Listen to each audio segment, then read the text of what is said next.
Hello, today's video blog is about digital identity. My name is Robert Babbitt, and this is for IDS 403 Module 4.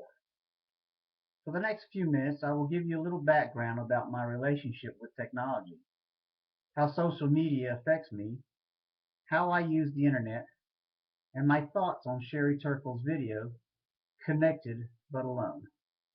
So let's get started. My personal relationship with technology starts back in the early 80s when PCs were issued down to the unit level in the Army as a standalone system. MS-DOS was the operating system, and the Microsoft Office equivalent was a software package known as Enable. I actually used it to develop the first personnel database in the Georgia National Guard that was used to complete forms normally done on a typewriter. Oh yeah, I used one of those too. Since then, I have used technology mainly as a tool. My social media exposure is limited to text and email. I do have a LinkedIn account, which I do a poor job of maintaining. I do not use technology to project myself as anything other than who I am. Although I use email and text, I prefer to speak to someone directly.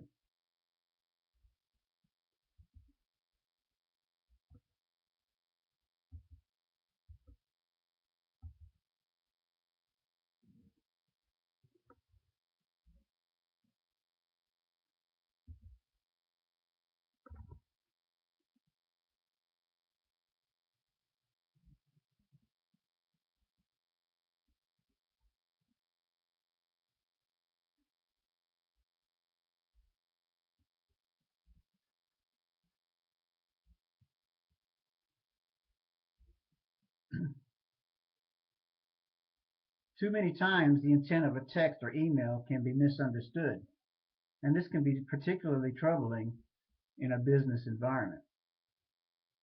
While in the Army, I always required phones to be turned off during my meetings. 911 was available for true emergencies, and honey, please buy a loaf of bread on the way home did not qualify as a reason to disturb my meeting. Now, I wasn't totally inflexible. Expectant mothers and fathers did earn the exception. As I mentioned earlier, I use technology as a tool. I would have no trouble adjusting to the loss of technology. I grew up using a rotary phone. We were never distracted by incoming email or text during meal times.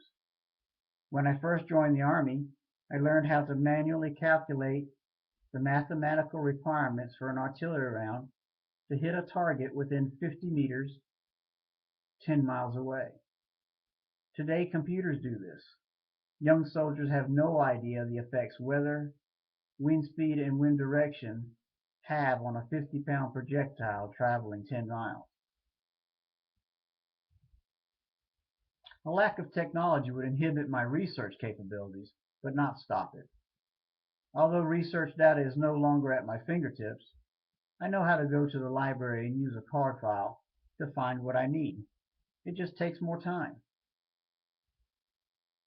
I use the internet to communicate and gather information.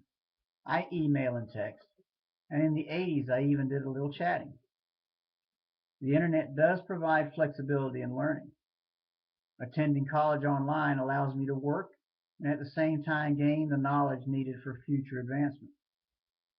In my case, asynchronous learning is preferred because it allows me more time to consider all the sides of an issue before providing my educated input. I can relate to Sherry Turkle's video, Connected But Alone. We raised our children in an environment that encouraged conversation, and to this day we still do not allow phones at the dinner table. Yet I have a child that goes through the pains of withdrawal when separated from their phone. I feel the art of listening has become more of a hobby than a necessity. I will soon celebrate 35 years of marriage, and texting was never a part of courtship. For all the wonderful benefits of technology, it is sad to see how deeply it has affected our relationships with one another.